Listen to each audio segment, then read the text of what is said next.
फिल्मी किस्से बाय राकेश में आपका स्वागत है। 3 जनवरी फिल्म मेकर चेतन आनंद की बर्थ एनिवर्सरी होती है। आज के एपिसोड में चेतन आनंद के बारे में कुछ खास बातें आपके साथ शेयर करेंगे। एपिसोड में दी जा रही मैक्सिमम इंफॉर्मेशन चेतन आनंद के बारे में बनाई गई डॉक्यूमेंट्री से ली गई है। ये डॉक्यूमेंट्री चेतन आनंद के बेटे केतन आनंद ने बनाई थी 2008 में। इसका नाम है द पोएटिक्स ऑफ फिल्म। इसी नाम से चेतन आनंद की पत्नी उमा आनंद और केतन आनंद ने चेतन आनंद के बारे में बुक लिखी थी जो 2006 या 7 में रिलीज हुई थी। चेतन आनंद का जन्म 3 जनवरी 1915 गुरदासपुर पंजाब में हुआ था। विकिपीडिया पर उनके जन्म का साल 1921 है जो बिल्कुल गलत है। चेतन के पिता पिशोरीलाल आनंद जाने माने लॉयर थे और फ्रीडम फाइटर थे। 8 भाषाएं जानते थे। जब चेतन 5 साल के हुए तो उन्हें गुरुकुल कांगड़ी हरिद्वार भेज दिया गया। अगले 5 साल तक चेतन आनंद वहीं रहे। कॉलेज की पढ़ाई चेतन आनंद ने गवर्नमेंट कॉलेज लाहौर से की। 1934 में चेतन आनंद ने BA honours in English complete की। इस दौरान वो इंडियन नेशनल कांग्रेस के मेंबर भी रहे। कॉलेज में पढ़ाई के साथ साथ कई एक्टिविटीज में हिस्सा लेते रहे। चेतन आनंद बहुत अच्छे टेनिस प्लेयर थे। उसके बाद चेतन आनंद लंदन चले गए। वहां यूनिवर्सिटी से एमए कंप्लीट की। बीबीसी के लिए काम भी किया। कहा जाता है कि इंडियन सिविल सर्विसेज का एग्जाम चेतन आनंद क्लियर नहीं कर पाए थे, इसलिए लंदन से लौट आए। 1939 के आखिरी महीनों में डून स्कूल ने हिंदी टीचर अपॉइंट करने के लिए एडवर्टाइजमेंट दी। 1940 के शुरू में चेतन आनंद ने वहां एज टीचर ज्वाइन किया। चेतन आनंद भी कई जबानों में माहिर थे। डून स्कूल का फेमस रोज बॉल तब बन रहा था जब चेतन साहब ने ज्वाइन किया था। इसे कंप्लीट करने में चेतन आनंद ने भी कंट्रीब्यूट किया। 1941 में इस रोज बॉल में सबसे पहला प्ले किया गया। प्ले था शेक्सपियर का द मर्चेंट ऑफ वेनिस। उस प्ले से जुड़े हर डिपार्टमेंट में चेतन आनंद इन्वॉल्व थे।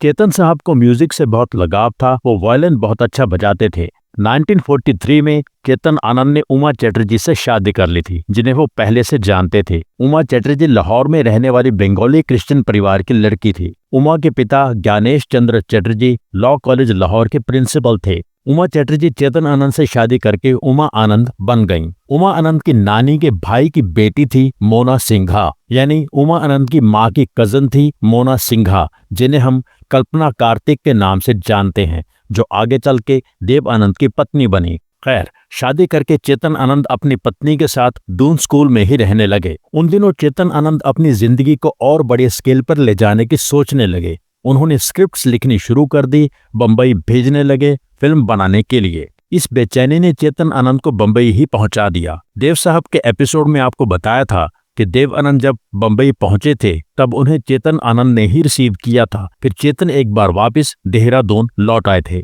फाइनली 1944 में चेतन आनंद अपनी पत्नी को साथ लेकर बम्बई में एक बंगलो में किराए पर रहने लगे। देव आनंद भी उनके साथ ही रहने लगे थे। यहीं पर चेतन आनंद जैसे क्रिएटिव लोगों का ग्रुप बन गया था, जिसमें गीतकार, संगीतकार, लेखक, एक्टर अक्सर वहां समय बिताने लगे।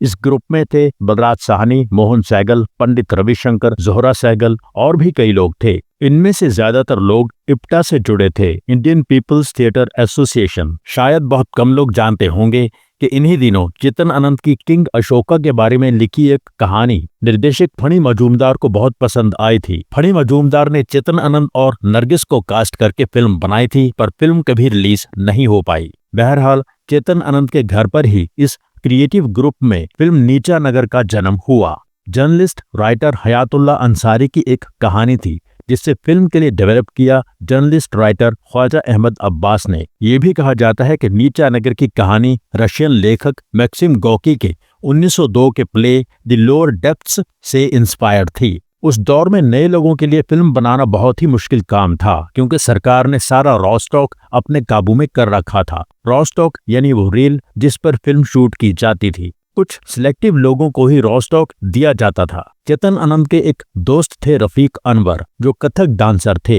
उन्हें सरकार से रॉ स्टॉक लेने की इजाजत थी। उन्हें कुछ स्टॉक मिल गया। फिल्म का काम शुरू हो गया। फिल्म बनाने के लिए जितना भी कम से कम पैसा खर्च किया जाए उतना ही किया गया। कोई फिनांसर नहीं था। फिल्म की हीरोइन का रोल प्ले करने के लिए चेतन आनंद ने गवर्नमेंट कॉलेज लाहौर की एक पुरानी स्टूडेंट उमा कश्यप को चुना। उमा कश्यप के पिता शिवराम कश्यप बॉटनी के प्रोफेसर थे यूनिवर्सिटी ऑफ पंजाब लाहौर में। शिवराम कश्यप को फादर ऑफ इंडियन बॉटनी भी कहा जाता है। चेतन आनंद की पत्नी उमा आनंद भी नीचा नगर में एक्टिंग करने वाली थीं। दोनों लड़कियों का नाम उमा था, इसलिए चेतन आनंद ने उमा कश्यप से कहा कि तुम्हारा नाम बदलना होगा। चेतन आनंद, उमा आनंद और उमा कश्यप ने आपस में डिस्कस करके उमा कश्यप का नाम कामिनी कौशल कर दिया। कामिनी कौशल की फिल्मों में शुरुआत हो गई फिल्म नीचा नगर से। जोहरा सहगल ने भी इस फिल्म में काम किया, उनकी भी ये पहली फिल्म थी। बाकी कलाकार थे रफीक अनवर, हमीद भट्ट, रफी पीर और भी कई थे। फिल्म के संगीतकार थे पंडित रविशंकर, सिनेमाटोग्राफर विद्यापति घोष, निर्माता राशिद अनवर, निर्देशक चेतन आनंद। नीचा नगर ने इंटरनेशनल लेवल पर भारतीय सिनेमा का सर ऊंचा कर दिया। 29 सितंबर 1946 नीचा नगर इंटरनेशनल फिल्म फेस्टिवल कान में दिखाई गई। नीचा नगर ने बेस्ट फिल्म का अवार्ड हासिल किया। कान फिल्म फेस्टिवल में इसे ग्रैंड प्री अवार्ड कहा जाता था, अब इसे गोल्डन पाम कहा जाता है। दुख की बात ये रही कि इसके बाद भी भारत में इस फिल्म को रिलीज करने के लिए कोई डिस्ट्रीब्यूटर आगे नहीं आया। ये फिल्म हमारे देश में कभी रिलीज नहीं हो पाई। 1980 के दशक में इसे दूरदर्शन पर दिखाया गया था। चेतन की पत्नी उमा आनंद ने बताया था कि रॉ स्टॉक का कुछ पोर्शन ऐसा था जो बहुत फॉगी था, यानी धुंधला था। चेतन आनंद ने उस स्टॉक को वहां इस्तेमाल किया जहां रात के सीन्स थे। वहां धुंधलापन बहुत जस्टिफाइड लगा। फिल्म इंडिया में रिलीज नहीं हो पाई, इस कारण इस पर किया गया सारा खर्चा एक तरह से वेस्ट हो गया। निर्माता का निराश होना जाहिर था। निर्देशक चेतन आनंद भी बहुत डिप्रेस्ड हो गए। देव साहब ने अपनी बुक में लिखा है कि मैं अपने भाई चेतन की तकलीफ देख नहीं पा रहा था। तब तक मैं एज हीरो ठीक ठाक काम करने लगा था, मेरी पोजीशन बेहतर हो रही थी। एक दिन मैंने अपने निर्माता से कहा कि मुझे आपसे एक फेवर चाहिए, मुझे एडवांस में कुछ एक्स्ट्रा पैसे दे दीजिए, मैं एक नई शुरुआत करने जा रहा हूँ, आप ये पैसे मेरी पेमेंट में से काट लेना। निर्माता ने मुझे पैसे दे दिए। मैंने अपने भाई चेतन से आके कहा, जिस बैनर में आप अपनी मर्जी की फिल्में बनाना चाहते हो उसका नाम सोचो और झंडा लहरा दो। चेतन हैरानी से देव साहब को देख रहे थे। देव साहब ने कहा, हमारी साथ में पहली फिल्म। देव आनंद ने नोटों का बंडल जेब से निकाला और चेतन साहब को दिखाया। देव आनंद ने कहा, इन पैसों में से कुछ पैसे सुरैया को भी जाएंगे क्योंकि वो हमारी पहली फिल्म की हीरोइन होगी। फिल्म का हीरो मैं हूं अगर आप चाहें। चेतन हंसने लगे और देव आनंद को गले से लगा लिया। 1947 में चेतन आनंद के बड़े बेटे केतन आनंद का जन्म हुआ था। चेतन आनंद और देव आनंद ने केतन आनंद के नाम पर ही अपने बैनर का नाम रखा नव केतन। 1949 में इस बैनर की शुरुआत हो गई और पहली फिल्म पर काम शुरू हो गया। रशियन लेखक निकोलाई गोगोल का एक प्ले था द गवर्नमेंट इंस्पेक्टर।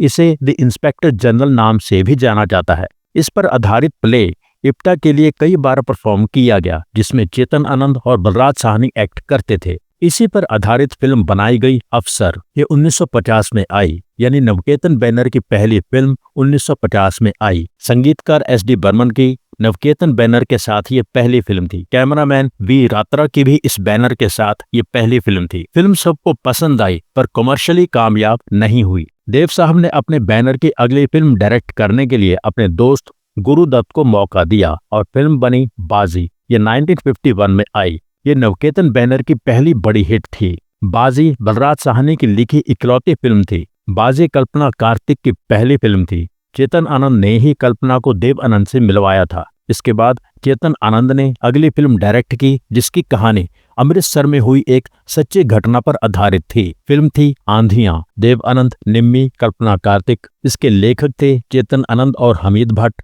गीतकार पंडित नरेंद्र शर्मा। संगीतकार फेमस सरोद प्लेयर उस्ताद अली अकबर खान। कैमरामैन जाल मिस्त्री की ये पहली फिल्म थी नवकेतन के साथ। 1953 में नवकेतन के लिए A.N. बैनर्जी ने फिल्म डायरेक्ट की हम सफर। इसके बाद फिर चेतन आनंद के निर्देशन में नवकेतन के लिए फिल्म बनी। इस बार चेतन आनंद की पत्नी उमा आनंद और चेतन के छोटे भाई विजय आनंद ने मिलकर एक कहानी तैयार की। Screen play direction Chetan Anand. ये फिल्म थी टैक्सी ड्राइवर, जो 1954 में आई और हिट फिल्म रही। संगीतकार एस.डी. बर्मन को इस फिल्म के लिए best music director film fair award मिला था। 1955 में नवकेतन के लिए M.K. बर्मन ने फिल्म डायरेक्ट की हाउस नंबर 44।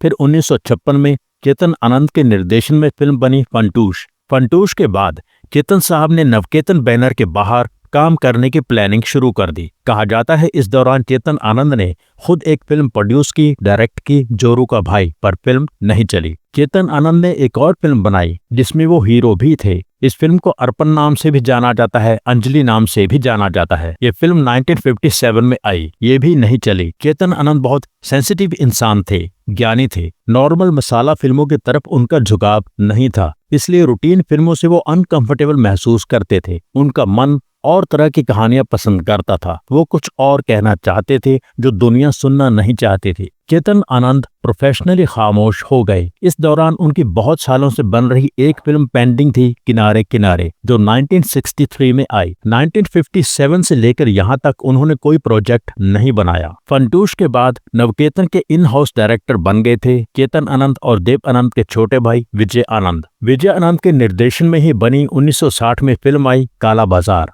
ये इकलौती फिल्म है जिसमें तीनों भाइयों ने एज एन एक्टर साथ काम किया है। देव आनंद तो फिल्म के हीरो थे ही, चेतन आनंद और विजय आनंद ने भी इम्पोर्टेंट कैरेक्टर्स निभाए। चेतन साहब ने अपने बैनर हिमालय फिल्म्स के लिए फिल्म बनाई हकीकत को नेशनल अवार्ड मिला था। MS सत्यो को best art direction film fair award मिला था। हकीकत से जुड़ी बहुत सी खास बातें पहले एक एपिसोड में डिटेल में बताई हैं, आप देख सकते हैं। इस दौरान चेतन आनंद और उनकी पत्नी उमा आनंद भी अलग हो गए थे। चेतन आनंद 2 बेटों के पिता बन चुके थे, केतन आनंद और विवेक आनंद। हकीकत की मेकिंग के दौरान ही चेतन आनंद और प्रिया राजवंश की खास दोस्ती हो गई थी, जो हमेशा रही। हकीकत की मेकिंग के दौरान ही चेतन आनंद, गीतकार कैफी आजमी और संगीतकार मदन मोहन की बहुत अच्छी अंडरस्टैंडिंग डेवलप हो गई थी। हकीकत की कामयाबी ने चेतन आनंद का कॉन्फिडेंस बढ़ा दिया। इसके बाद फिर उन्होंने अपनी पसंद की कहानी कही। फिल्म थी आखिरी खत, जो कि असल में राजेश खन्ना की रिलीज होने वाली पहली फिल्म थी। ये 1966 में आई।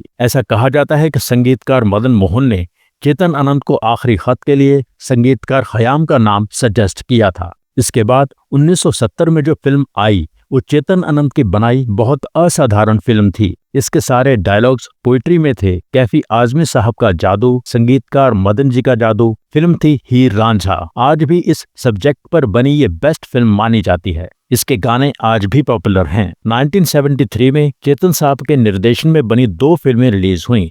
एक उनके अपने बैनर की फिल्म हंसते जख्म। ये फिल्म और इसके गाने आज भी फेमस हैं। दूसरी फिल्म निर्माता रवि आनंद के लिए डायरेक्ट की फिल्म थी हिंदुस्तान की कसम। हिंदुस्तान की कसम अमजद खान की भी पहली फिल्म थी एक अडल्ट एक्टर के रूप में। इससे पहले वो एज चाइल्ड आर्टिस्ट काम कर चुके थे। हिंदुस्तान की कसम एक स्पाई थ्रिलर थी, असली इवेंट्स से इंस्पायर्ड थी। इसी कहानी पर 2018 में फिल्म बनी थी राजी। नवकेतन बैनर के 25 साल पूरे होने पर देव साहब ने अपने बड़े भाई चेतन साहब को एक बार फिर नवकेतन के लिए फिल्म डायरेक्ट करने के लिए कहा।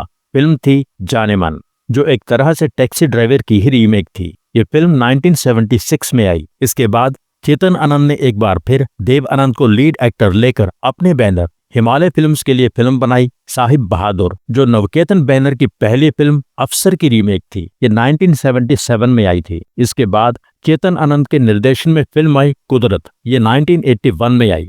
इसके निर्माता थे BS खन्ना। कुदरत की मेकिंग के बारे में भी एक स्पेशल एपिसोड बना हुआ है, आप देख सकते हैं। कुदरत को 3 फिल्म फेयर अवार्ड हासिल हुए थे। चेतन आनंद को बेस्ट स्टोरी का अवार्ड, परवीन सुल्ताना को बेस्ट प्लेबैक सिंगर फीमेल और जाल मिस्त्री को best cinematography award. Chetan Anand के निर्देशन में बनी आखिरी फिल्म 1986 में रिलीज हुई हाथों की लकीरें। 1988 में चेतन आनंद ने दूरदर्शन के लिए टीवी सीरीज बनानी शुरू की, परमवीर चक्र। इसमें उनके दोनों बेटों ने उनके साथ काम किया। बड़े बेटे केतन आनंद ने निर्देशन में असिस्ट भी किया, कुछ एपिसोड्स डायरेक्ट भी किए। छोटे बेटे विवेक आनंद ने कैमरा संभाला। 6 जुलाई 1997 चेतन आनंद ने अपनी पसंद की ग्रेसफुल जिंदगी का सफर पूरा किया। 82 साल की उम्र पूरी करके चेतन साहब इस दुनिया को अलविदा कह गए और छोड़ गए अपनी खास फिल्मों की खास यादें। बहुत मेकर्स की फिल्में उनके डायलॉग्स के लिए जानी जाती हैं। चेतन साहब की फिल्में डायलॉग्स के बीच की खामोशी के लिए फेमस हैं। चेतन साहब के बर्थ एनिवर्सरी पर उनके बारे में यह खास एपिसोड यहीं पूरा होता है।